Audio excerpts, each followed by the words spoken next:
जब निरंकार सिद्ध परमेष्टि भगवान की पंच परमेष्टि भगवान की आचार्य गुरु श्री राक्षसपति महामुनिराज की अहिंसा में विश्व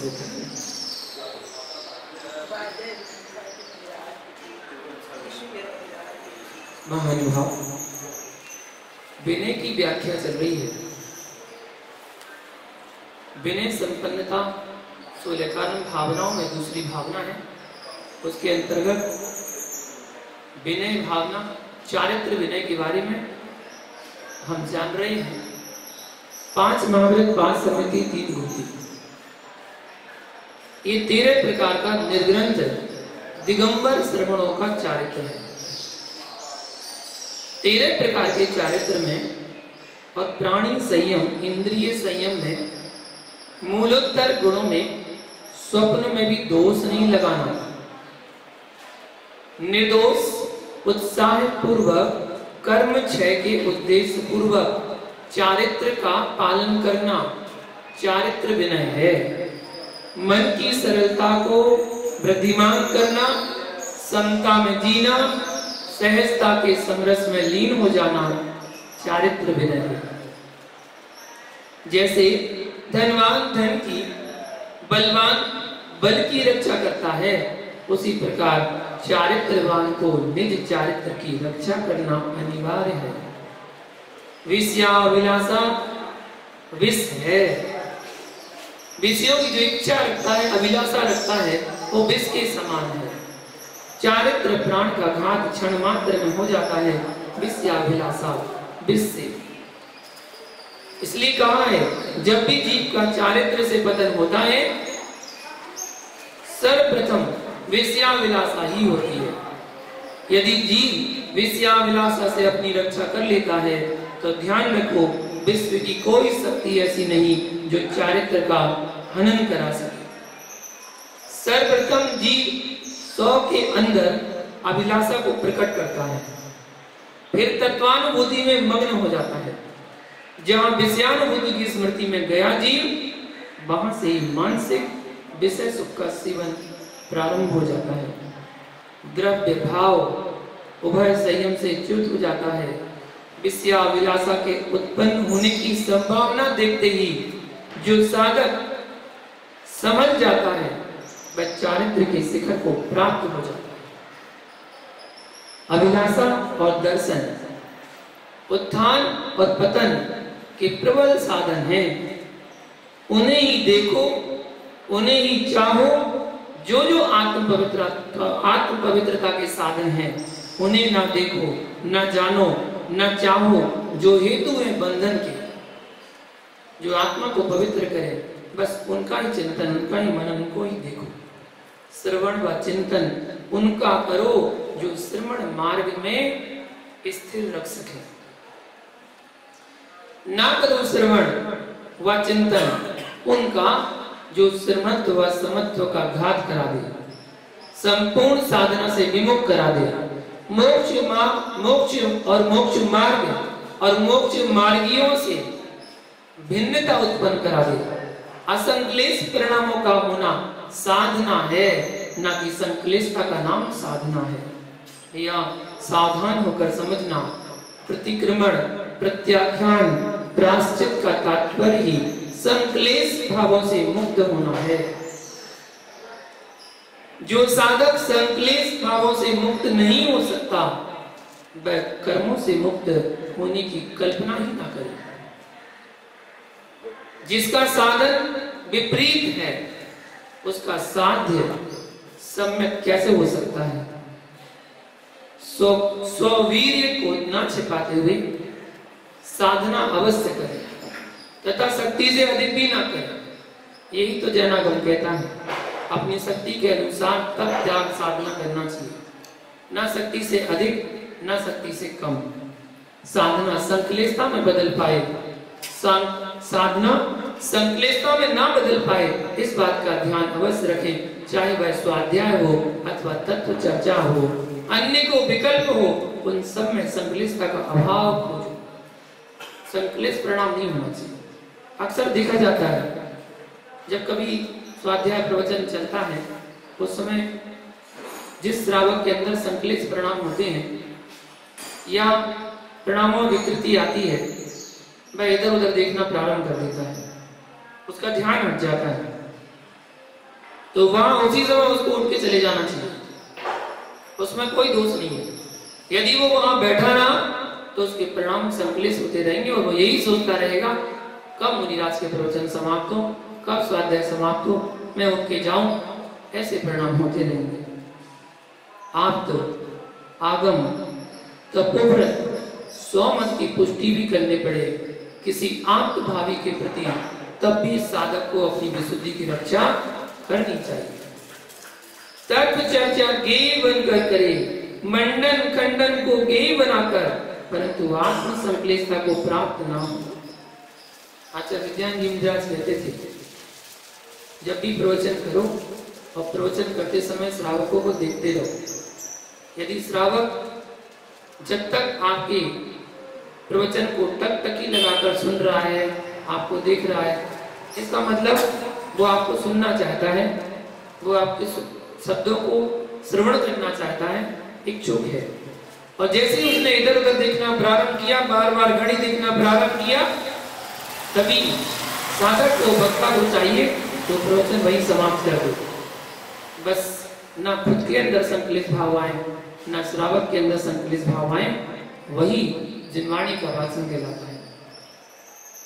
जैन दर्शन की सिद्धि कर रहा हूं, परंतु स्याद्वाद शून्य पुरुष को भावी भगवान आत्मा स्वीकारता हुआ उसके भी अहित का विचार नहीं करता। सच्चा मुमुक्षु विपरीत श्रद्धा से युक्त जीव भी दया करुणा का पात्र है। विरोध तो उसके विवेचन व विपरीत दृष्टि पर है, ना कि उस जीव पर। यदि जीव के विरोध पर व अहित के भाव आ रहे हैं तो चारित्र के प्राण अहिंसा धर्म का ही अभाव हो जाएगा। यही कारण था यशोधर मुनिराज पर जब उपसर्ग हुआ तो उपसर्ग करने वाले और उपसर्ग निखार निवारण करने वाले दोनों को दोनों हाथ उठाकर यशोधर मुनिराज ने आशीर्वाद दिया, धर्म प्रतिवस्तु।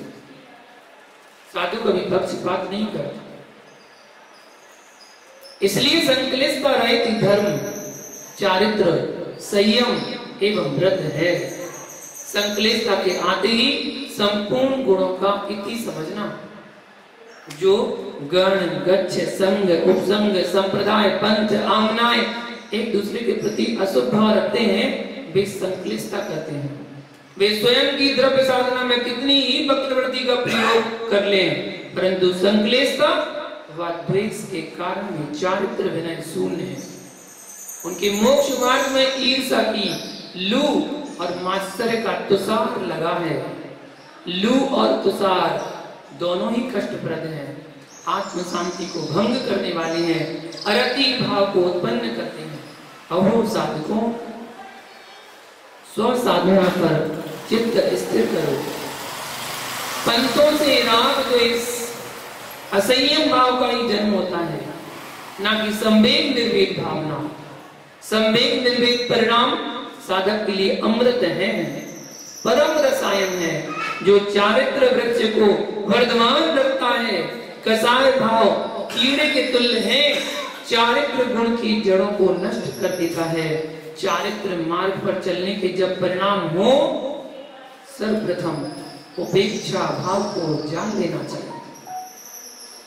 उपेक्षा भाव के ज्ञान के अभाव में साधक भावों की रक्षा नहीं कर पाता और संकलितता में दिन रात निकालता है। वह ऐसे मार्ग में आ चुका है कि सामान्य जन की भांति अपनी संकलितता अन्य जनों से व्यक्त कर नहीं पाता। लोकापवाद के कारण अंदर ही अंदर विशुद्धि का घात करता रहता है। इतना अधो विचारों में आ जाता है कि मैं घर में गृहस्थी में अच्छा था। अहो, ऐसे भिन्न विचार चारित्र विनय की घातक। बाह्य प्रभावना की हीनता में चारित्र गुण विभूषित साधक दीनता में जीने लगता है। वह सोचता है मेरा प्रभाव क्यों नहीं बढ़ रहा है। ये व्यर्थ के विचार का जन्म उसी के अंदर होता है जहां उपेक्षा की उपेक्षा है। तत्व ज्ञानी विवेकी मुमुक्षु साधक मोक्ष मार्ग में आने के पूर्व ही विचार कर लेता है कि कल्याण मार्ग में कर्म प्रकृति के रसपान से उपेक्षा रखनी होगी। सटरस भोजन त्याग तो जीव कर लेता है, परंतु 8 कर्मों की 148 कर्म प्रकृतियों के उत्तर भेदों के विपाक के रस को जीव नहीं छोड़ पाता। तात्पर्य, पुण्य पाप कर्मोदय के काल में हर्ष विषाद रूप जो भावों का रस घोलता है वह संसार वृद्धि का मूल बिंदु है। अन्य पर दृष्टि डालकर साधक आस्था वात्सल्य की दृष्टि तो नष्ट ही कर लेता है, पिछी कमंडलू का भार धारण मात्र रहता है, फिर कर्मों के भार से रहित नहीं हो पाता, ना आत्म प्रभावना कर पाता है, ना ही धर्म प्रभावना, उभय प्रभावना शून्य जीवन पूर्ण कर लेता है। कैसे? बांझ स्त्रीवत जो उपेक्षा के साथ जीता है, उसके पास संक्लेशता स्वप्न में भी प्रवेश नहीं कर पाता। उपेक्षा भाव ही श्रेष्ठ संयम है। साधक के सरल भावों को जानो। वह विचारता है कि निज आत्म द्रव्य से भिन्न अन्य कोई द्रव्य मेरा नहीं है, यह ध्रुव सत्य है। फिर अन्य के प्रति अपेक्षा रखना तो मेरी भूल ही है।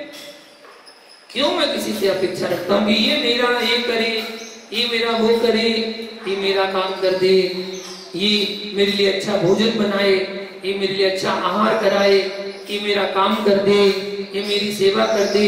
ये अपेक्षा रखना ही तेरी सबसे बड़ी भूल है और कुछ नहीं है। अन्य साधक का पुण्योदय चल रहा है, इसलिए उसका यश मिल रहा है, इसमें उसका क्या दोष? मेरा सोच ही विकृत है। 100 परिणामों में निर्मलता रखने की आवश्यकता है, जो कि स्वसाध्य है, किसी दूसरे के द्वारा नहीं। हम दूसरे को दोष देना प्रारंभ कर देते हैं। अंतरंग पुरुषार्थ 100 परिणामों पर ही चलता है, अन्य पर नहीं चलता। प्रत्येक द्रव्य का स्व उपादान ही कार्य रूप परिणत होता है। भिन्न द्रव्य का भिन्न कारण कार्यभूत नहीं होता, वह तो बहिरंग कारण मात्र है, जो कि आवश्यक भी है और कथनचित अनिवार्य भी है। बिना कारण के कोई कार्य फलित नहीं होता। बार बार यही स्वाध्याय का सारांश मिलता है कि बिना कारण के कोई कार्य फलित नहीं होता। कोई ना कोई कारण जरूर बना होगा, तब आज कार्य रूप में फलीभूत हुआ है। जो जीव कारण के अभाव में कार्य की निष्पत्ति मानते हैं, वे कारण कार्य व्यवस्था के बोझ से शून्य है। गाय के अभाव में घास से दुग्ध निकाल रहे हैं। किससे? बोले गाय जब घास खाती है तभी तो दूध निकलता है, इसका मतलब घास कारण है दूध निकलने में। तो एक काम करो ना, घास से ही दूध निकाल लो ना, गाय को खाने ही नहीं दो। गाय के अभाव में घास से दुग्ध निकालती है। गाय यदि घास का सेवन करती है तो घास की परमाणु रसादी रूप परिणमन करते हुए दुग्ध रूप परिणत हो जाती है। परंतु वही घास बैल सेवन करता है तो घास जब गाय ने खाई तो वो घास के परमाणु दुग्ध रूप में परिवर्तित हो गए, लेकिन वही घास जब बैल सेवन करता है तो दुग्ध रूप परिणत नहीं हो सकता। योग्य उपादान के होने पर ही योग्य निमित्त कार्यभूत परिणत होता है। ऐसा ध्रुवभूतार्थ नियम है। अंतरंग व बहिरंग चारित्र का पालन ही मोक्ष मार्ग है।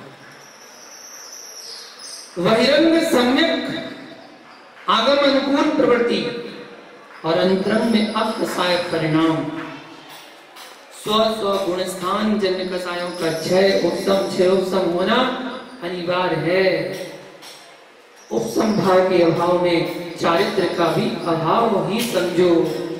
भाव संयम के अभाव में द्रव्य संयम लोक पूजा मात्र का कारण तो हो सकता है, परंतु साक्षात शिवत्व का कारण नहीं है। द्रव्य लिंग द्रव्य संयम धारण कर लिया, लोक में पूजा तो हो जाएगी, क्योंकि लोग तो बाहर से देख रहा है दिगंबर मुनिराज, लोग वाले तो पूजा कर लेंगे, लेकिन अंतरंग में यदि वह भाव नहीं है तो भी शिवत्व का कारण नहीं है। वाय आचरण के साथ साधक के लिए 100 परिणामों को प्रति क्षण उपसमित रखने का पुरुषार्थ करते रहना चाहिए। एक पल भी उपसम रहित नहीं छोड़ना चाहिए। जैसे जैसे उपसम भाव की वृद्धि होती है वैसे वैसे ही कर्म निर्जरा की वृद्धि होती है, ऐसा आगम वचन है।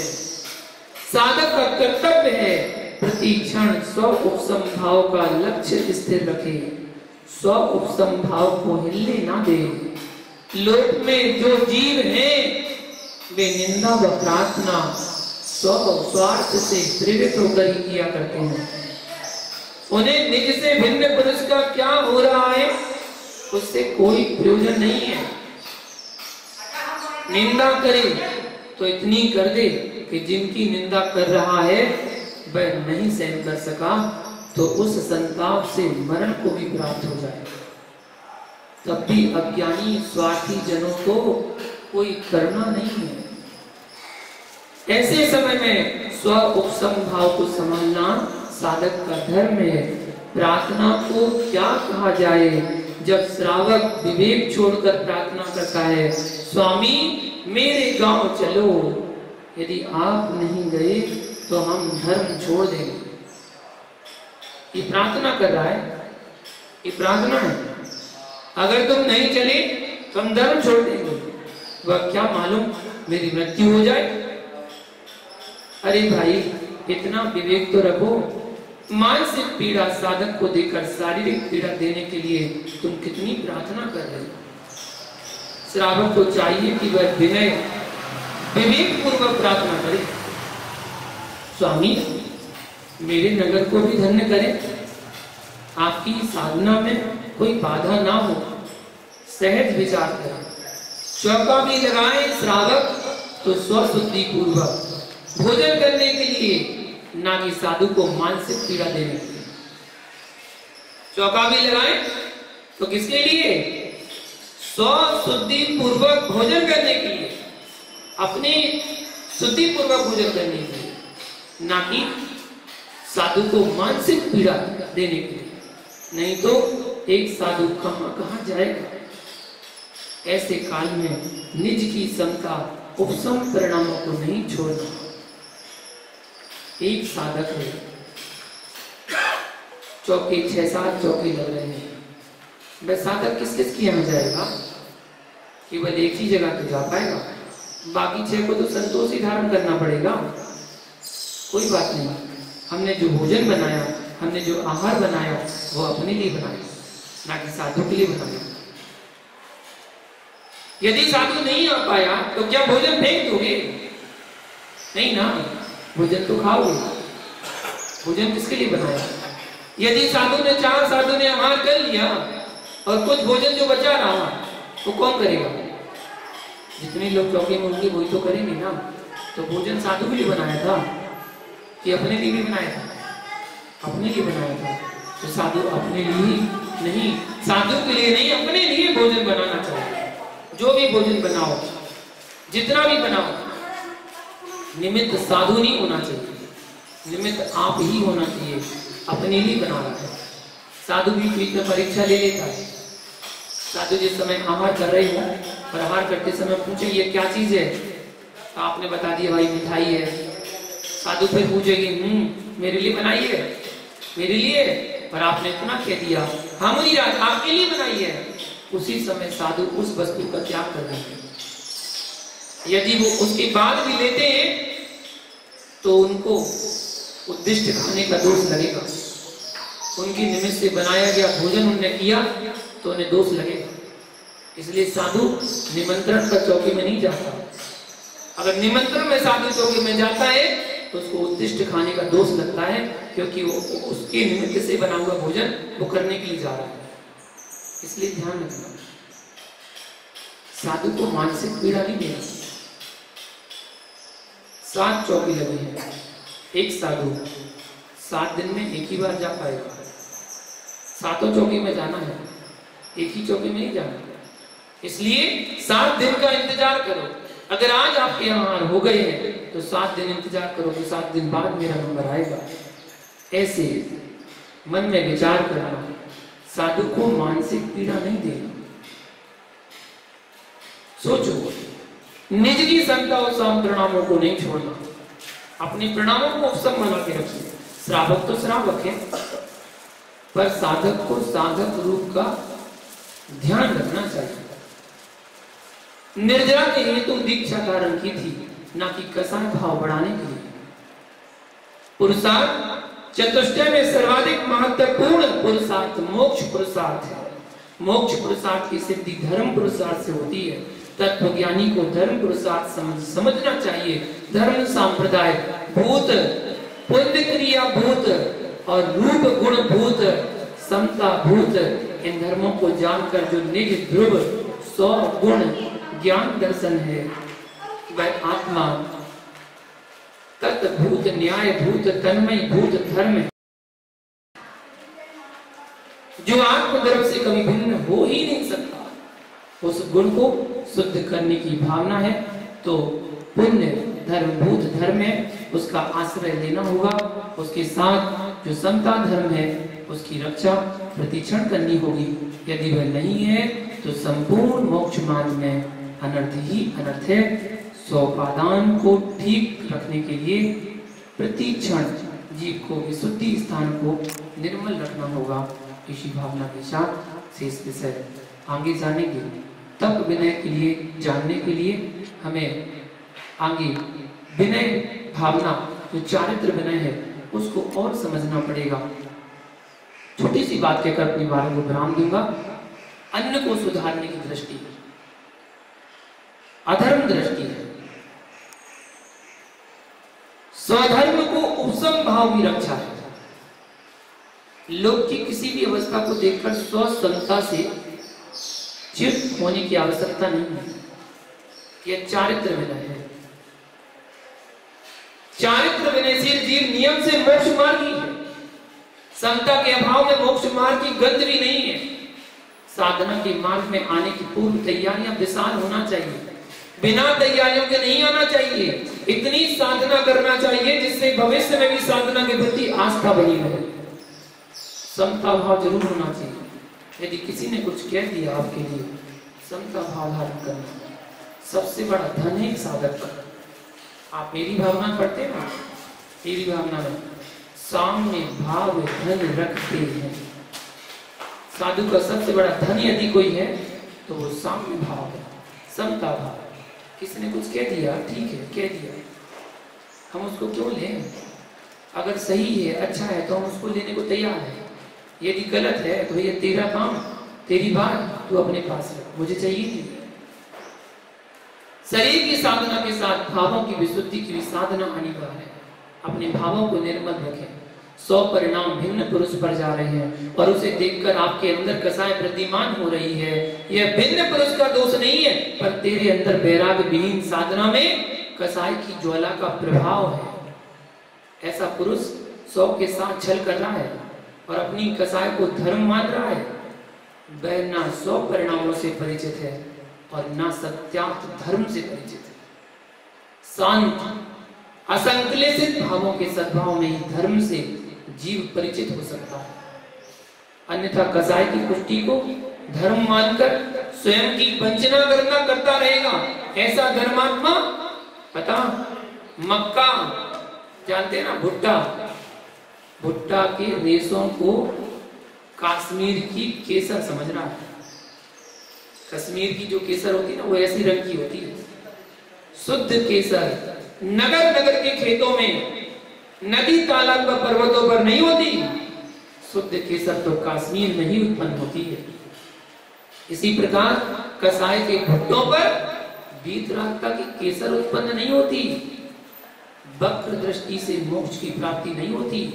भैया मोक्ष प्राप्ति के लिए हंस वर्ण ही चाहिए। स्व को वश करना, स्व कसाय का उपशमन करना स्वसाध्य है। स्वसाध्यता ही भूतार्थ मार्ग है। मोक्ष मार्ग पर साध्य साधन भाव नहीं है। अज्ञ प्राणी पर साधन को स्व स्वार्थ की प्राप्ति का हेतु समझकर अपनी प्रज्ञा की अकुशलता का परिचय दे देती। शांत परिणामी साधक संपूर्ण भिन्न विषयों में उपेक्षा भाव का आलम्बन लेकर विजय को प्राप्त कर चारित्र पालन में किसी भी प्रकार का अनुत्साह प्रकट नहीं करता। यही चारित्र विनय है। शेष आगे तप विनय के बारे में कल जानेंगे। आज के लिए इतना ही। जय बोलो पार्श्वनाथ भगवान की जय।